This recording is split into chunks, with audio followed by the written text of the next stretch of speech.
discussing the issues that make Phoenix a world-class city. Now, On the Issues. Welcome to On the Issues. I'm Phoenix City Councilman Jim Waring. In this episode, we'll check in with Acting City Manager Ed Zuercher. Ed, welcome to the show. Thank you, Councilman. And well, it's great to have you here. You've been Acting City Manager for a couple weeks. How's the transition been? You enjoying the new job? I really enjoy the new job. The transition has not been too difficult. I've been with the city for 20 years. I was Assistant City Manager for 4 years with the previous City Manager. I had a chance to work with all the council members extensively. So in that sense, the transition has gone well. You guys have been great to work with, and I appreciate that. But I really am enjoying the time. Well, we're glad to hear it, and you'll probably be city manager, or at least acting city manager, certainly through this process, and we'll talk about that a little bit later. Right. We're thrilled to have you. Obviously, we've worked together for my 2 years on the council, because you've been the deputy during that period. Did you do anything before you went to work for the city? Actually, I did. Right out of college, I was a high school teacher. I taught English, coached basketball and tennis in a little small town in Kansas. And I did that for 4 years before I changed professions. Well, it's an interesting switch. Yeah. So I knew you'd had a long career with the city, but we're about the same age, so I figured you probably had something in your background, and I was curious, might be of interest to our viewers. Yeah, I love teaching. As I said, I was an English teacher. The one problem I had is I did not like to grade papers, so that's sort of a flaw in the program for me. So I had to. My parents were both teachers, so I know they'd come home with big piles of paperwork and do it at night, as I remember. So. Yep. But what are some of the biggest challenges so far? Obviously, we've got a lot of stuff going on. You want to talk a little bit about some of our big issues? Lots of things going on. I think personally the biggest challenge has been the change to how much time I want to spend with council members and with Phoenix employees. That's been a good challenge, but that really has taken a lot more than I thought of my time. But that's a good thing to do. Having a chance to get out and talk to residents, I appreciate your invitation to come talk to District 2. We're going to do that on November 7th, and so I'm looking forward to that. But those sorts of opportunities are really good because I learn a lot from the residents, from hearing what people have to say. And maybe something you can identify with, because it's different being the second in charge to being in charge of things. And you've had the experience of being a staffer, and now you are the person, and it's the same with me. So when you're the assistant, you can sit back a little bit and say, well, how would I do that? But you're not making the decision. Now that I'm in the city manager's chair, it's important that I think through the decisions because they are mine at the end of the day. So that's been a really interesting challenge to face up to, and I really enjoy that. Well, no disrespect to any deputy or the current deputy, now Danny Murphy, but yes, we didn't used to see you in the paper quite as much as we do now. Obviously, David was in there a lot, and we really appreciated his service. Obviously, with him moving on, you have had to take on a bigger role. And as you know, we're going through a national search process now to identify candidates. Right. We expect to have that wrapped up, it sounds like, in January or February, so our viewers know, but you'll certainly be the interim, I would expect, through that entire period, and I would also expect to be a candidate for the position. I want to talk a little bit about, we've got pension spiking going on. We're talking about the food tax. We've got big issues right now. Phoenix is definitely in transition. We've lost quite a few, really, to retirement or other positions, senior staffers. You want to talk a little bit about where we are as a city going forward? Sure. I think the economy is coming back in a way that's helping us. It's not, going gangbusters, but slowly but surely we're seeing some economic improvement, which means that our revenue collection is improving. Although the council has recently lowered the food tax and kept property taxes low, because the economy is improving, we're able to have a little bit higher tax revenue that gives us some flexibility in our budget. That's important. So I think on an economic basis, we're doing well. You mentioned employees. We are seeing retirement. Our workforce is aging. Our population is aging. But I really view that as an opportunity to get new ideas and fresh ideas, new blood into the system. It's always good to refresh with that. We wish people well when they make that choice for retirement, but it provides opportunities for people who are younger and who are ready to try their hand at something. And I see that as a positive thing. Yeah. Well, some things are unavoidable too. Last year we lost the planning director who lived in my district, had a lot of experience and so forth. But the county matched her salary, and then frankly she could use, we've talked about pensions, and it's certainly no disrespect to any employee who does this, but she gets the salary and her pension from the city. It's hard to compete with that. So some of these losses were really unavoidable. And like you said, sometimes City Phoenix had been accused of being a little bit intransigent and change. We hired a police chief who was outside the box, and that was a change for Phoenix. Usually you just got promoted up through the ranks, really in all aspects of city government. So we are seeing, this is to me an opportunity I see going forward to get some new blood in there. It's good to have an experienced hand, but also, at some of these department level positions where we have interims right now, I think we're gonna see some change, and that might be healthy, get some new ideas. David focused a lot on innovation. Certainly Councilman Gates has talked about that he's been on the council longer than I have, so he's been there for 4 years talking about this, and I think the savings were up to, last time I checked, in the maybe $80-something million range, and I know we're heading towards 100. How's that going? Do you have other ideas that we can implement that might save taxpayers some money? I do, and you're right on that is really the key to our success in the future. David said this before, but you can't control what revenues are going to do, but you can control your expenses. And so I know you've been a real champion of innovations and efficiencies, and that's really going to be the key to our success as an organization. I think there's a couple of areas we can really focus on, that I'm focused on in the efficiency area. One is procurement, and I know when you first started, our procurement system was bizarre or baffling. I don't want to put words in your mouth. Haphazard. There are a lot of words we could use, none of them necessarily positive. Right. But. And I think we've made some strides in that regard in our processes. But one real big leap forward we're going to take is going to have to do with making our procurement system an online system, what's called e-procurement. And we think that that's going to provide a lot of efficiencies just in knowing exactly what we're spending money on, consolidating contracts so we get better bids on larger quantities, doing it electronically. So from a business perspective, it's easier to bid with the city. It's not a bunch of paper. It's an electronic transfer. We're not chasing paper around. We think that has the opportunity for millions of dollars of savings through reforming that process, which is good for the city, but it's good for the business if it's simpler and easier for them to use as well. So that's one. I think the other one is we have some employee processes. We're still pushing a lot of paper around the organization for leave time and those sorts of things. We need to bring our processes into the 21st century, standardize them, put them on the electronic system, and do away with a bunch of paper moving around and free people up from doing that work to do work that's more important to the residents of Phoenix. I think those are two big areas where we have some opportunity to continue to gain efficiencies.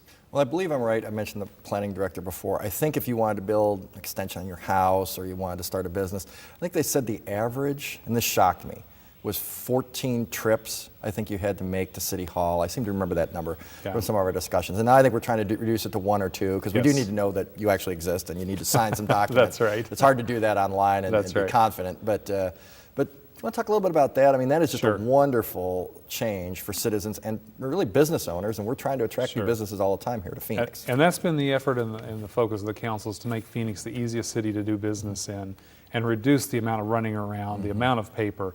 So we're going to an electronic plan review system, and we're just about ready to roll that out. I believe it's in November that's coming out.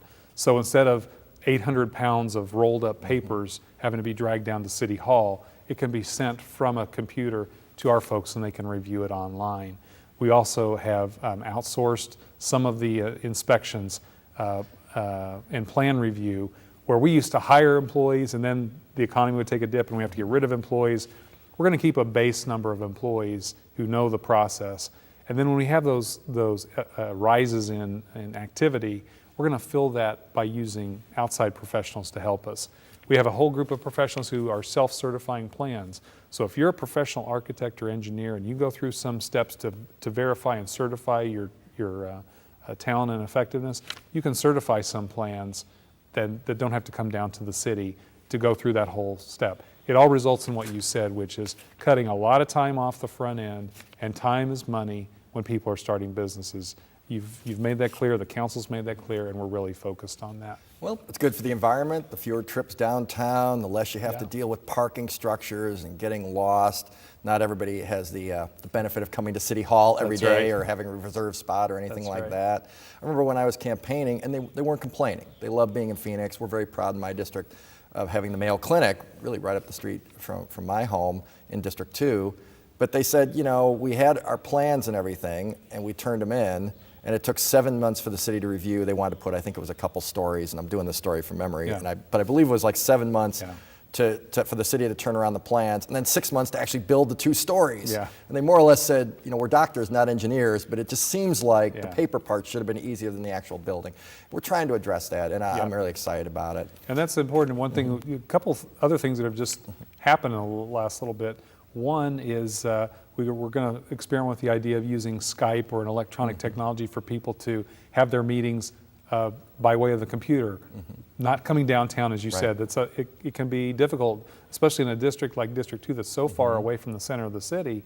If we can get people set up to do a Skype connection, that type of thing, I think that's a good thing that we want to pursue. Another one is we've been talking with Maricopa County about co-locating some of our services. So particularly for the restaurants, when you have a restaurant in your district or someone who wants to open a restaurant in your district, that's a really basic small business. We get a lot of people in, and again, they're not engineers, they want to run a restaurant.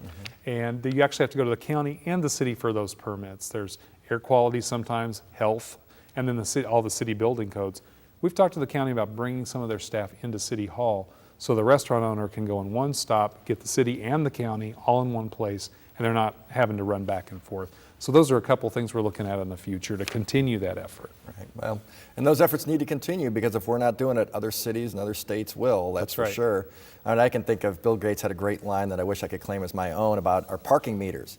He said, here we are using 1920s technology, and I forget the name of the movie, but the movie where Paul Newman starts off and he's cutting the heads off the parking meters. And it's a famous movie, and I can't remember the name of it for the life of me. But now you don't have to have a pocket full of change. Right. They're solar powered. I mean, that's we just put those in Within to the get rid last of the year. 1920s That's right. technology. I mean, that's the kind of thing that we're talking about. To just slip in a credit card, it's done. It's cheaper for us to maintain. It's a better product. With these technologies, we can really do things to benefit citizens, and we're trying to be as efficient and focused on that as we can. Switching gears a little bit, though, we talked a little bit about the economy earlier. Obviously, it hasn't been as robust this budget year anyway, as we had hoped. I think it was about 2 points off, which cost us some millions of dollars. Right. Going forward next year, you had mentioned the food tax, and we just voted to reduce it, I guess, by half. I would have liked to have reduced the whole thing. But how are we going to make that up in the budget year 2015, where it will go away in perpetuity? I know we have a plan. I've had some concerns going forward to make up that lost revenue. Our economists say it's going to be a good economy, but we need to be more efficient. Maybe you can talk a little bit about what we're doing there. Well, to cover the first 1%, we have some efficiencies. We've refinanced some debt. We've redone our banking processes. We're going to sell some surplus land. I know that was a question you had when you first started, is what are we doing with all this land the city owns? So we're going to get that out onto the tax rolls. All those things add up. But as we move forward into 2015, we got to be really focused again on these efficiencies. So things like electronic procurement are really important. But we have little things happening all the time. One example we had was in the Parks Department, where our Parks Director noticed that the water use wasn't really tracking with probably best practices and with weather patterns. And so with his water expert, they looked at a way to save water by just having people go and turn the system off when it rains, track the weather more closely so that they're not watering when they don't need to be. And just doing that for 3 months saved about $400,000 of water use. We want to take that savings and put it back into technology in parks, so that we can electronically turn off our controllers instead of now we have to send people around to by hand turn off controllers. We got to find those little ideas everywhere, and $400,000 is a lot of money, but in the grand scheme of things in the city, it seems like a little thing. But you start multiplying that out, and that adds up to real money. And I think our city employees are up to the challenge. Well, we had a vote yesterday to reconfigure some positions and so forth that saved $100,000. That's right. I know there's the old joke, I think it was Everett Dirksen, the senator from Illinois, he said $1 billion here, $1 billion there. Pretty soon you're talking about real dollars. That's right. I've tried to always be conscious that we can do a lot with $400,000. We can put up a couple of police officers on the street and so forth. So I'm always, again, it may not seem like the biggest thing, it may not capture the headlines, but it's certainly something that we should do, and certainly as a councilman, I would encourage you to try to find those $100,000 savings anywhere you can, particularly if it's water. I mean, that's the last thing we want to be wasting here in the desert. Yep. So, moving forward, we've had the pension discussion. In fact, we just came from the vote on the pension discussion. I voted no. I didn't feel like the savings were what was being, I guess, proffered to the public, that it was going to end pension spiking and so forth. Going forward, I don't know where we go with this issue, but we have labor contracts coming up next year. We have two big things in the spring. Every 2 years we have the labor contracts, and then every year we have a budget discussion. Right. We're going to have both of those, probably both falling within certainly your time frame as the acting city manager. Right. What are your plans there? Well, we have a labor process that's prescribed by city ordinance. It officially starts in December with proposals, and then into January and through April. So you're right, the spring is going to be a busy time. The council today, with the pension vote, gave some very clear direction about what they expect to happen with negotiations. And as city manager, that's my job, is to take that and to implement it. And so I'm sure there'll be a spirited negotiation as we go into that process. And I think, you know, the pension system is something we got to continually keep our eye on. I tell employees this, that 10 years ago, the city was spending $35 million a year on pension costs. And today, we're over $250 million in pension costs. I know that's a fact that has really driven you in seeking policy. And the voters have done some reforms. Now the council has done some reforms. We need to continue to watch how our pension system operates and find ways to honor the contracts, but look for any ways that we can be more efficient in our pension system as well. Well, one easy comment is people say we don't want to be like Detroit. You can really fill in the city at this point. A lot of cities have had issues, in part because of general malfeasance, in part because of pension issues. But going forward, you know, the rating agencies, we're very proud of our AAA rating. That saves us a lot of money in interest costs and so forth. Much better deal for taxpayers than any alternative or downgrade. You know, they're talking about including the pension issues now, is my understanding, and that could lead to a downgrade if we don't watch what we're doing. I think we're at 62% funded liability. You know, a lot of it's dependent on investments in the stock market and so forth. Obviously, we took a huge hit during the time that you're talking about back in the early 2000s. Things were robust and things were going much better. You know, we had pension reform in the spring, but it is something that we have to be conscious of, certainly, and I appreciate the fact that you're doing that. During the contracts, or during the labor negotiations, excuse me, you know, our viewers, this is in the paper so much, and they probably aren't necessarily familiar with the process. Can you talk a little bit about who you speak to? I mean, who is a negotiation with? Who handles it on the city side? Sure. And just walk us through the process. Sure. Well, ultimately, the city manager recommends to the city council, and the city council has the ultimate authority to vote for a contract or not. But to get to that point, we take direction from the city council about the things from management's side that we would like to see changed in the contract. The labor unions that have all elected leadership, and they come to the table with their negotiators, and we have 7 units, unions and associations who we negotiate with separately. They come with the things that they want, and then it's a negotiation. So we have, as management, I'll have a team of people for each one of those 7 agreements, and they'll get in there and they'll negotiate. And it's not all money. There's a lot of things about working conditions and lots of technical things that can get worked out that don't involve money payments. But then, of course, there's always the issue of contracts with money, and those get negotiated between the labor representatives and the management representatives. And ultimately, each of those 7 will come back to the council. Well, they come back to the council several times for status updates. Ultimately, they come to the council to see if that is acceptable to how the council wants to see those contracts structured. I mean, we are the ultimate authority, so pension spiking, all the rest of it really falls in our lap. I voted against the contracts 2 years ago because of some of those issues. But you'll be leading the charge. It's the city manager really who does this negotiation. Same with proposing a budget.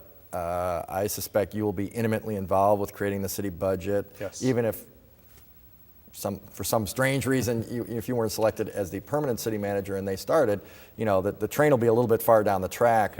You would have a lot to say about how the city divides taxpayer money into a budget. So we want to talk a little bit about that process as well. Sure. So we want to start, first of all, understanding what our revenues are projected to be, and that'll happen in February. We get through the holiday season, which is very important because we're sales tax dependent. So we see how our sales do in the city of Phoenix, and that's, again, why it's so important that we have our message for Phoenix residents to shop in Phoenix. And you in District 2 have some great places to shop, some car dealers and other Phoenix businesses that we want to patronize.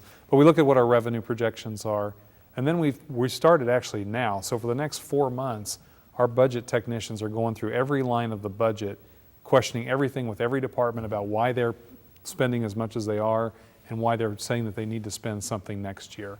and we get those expenses down as tight as we can.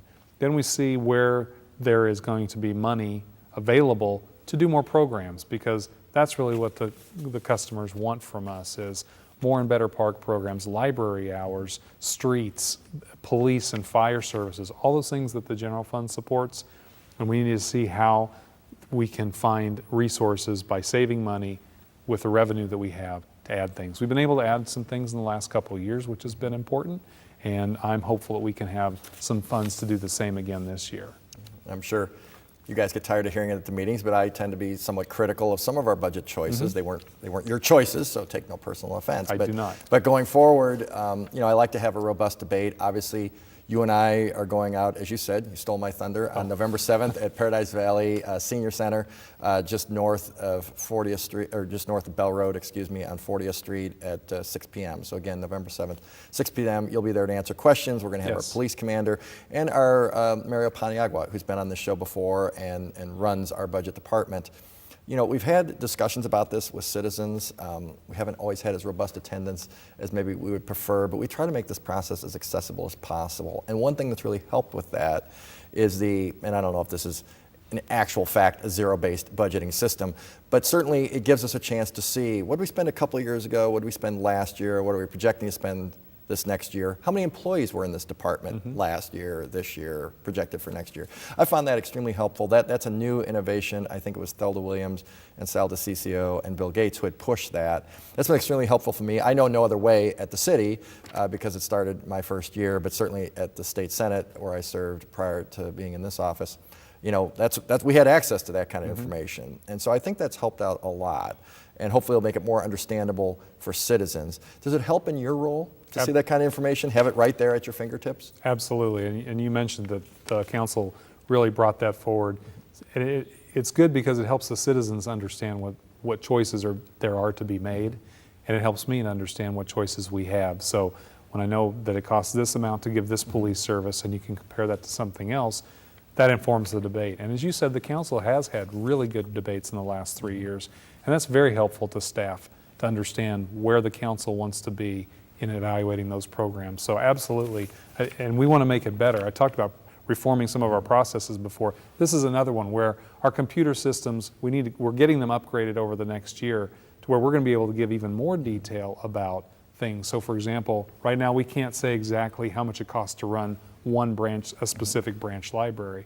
But with these computer reforms we're putting in place, we'll be able to tell you how much that branch library costs. And we can start evaluating that for efficiency. So why would this branch library cost more than a comparable one? We can start digging into that and finding some of those reasons and free up some more resources. We're pleased that we're able to have this robust debate. Before, I'm not sure people had enough accurate information, frankly, to have this kind of debate. So I tend to be a fly in the ointment and ask a lot of questions and so forth, and I think that serves a purpose and is helpful. And I think we have a better educated council than probably we've ever had, and I think moving forward, you'll probably see more discussion about our budget priorities. Really, our budget is big ticket items for the most part. It's police and fire, parks, garbage collection, libraries, streets. You take away any of those from citizens, people are definitely going to notice. Yes. So we definitely, we've had more limited resources here the last few years. There's a little bit of an uptick, but certainly not a dramatic one.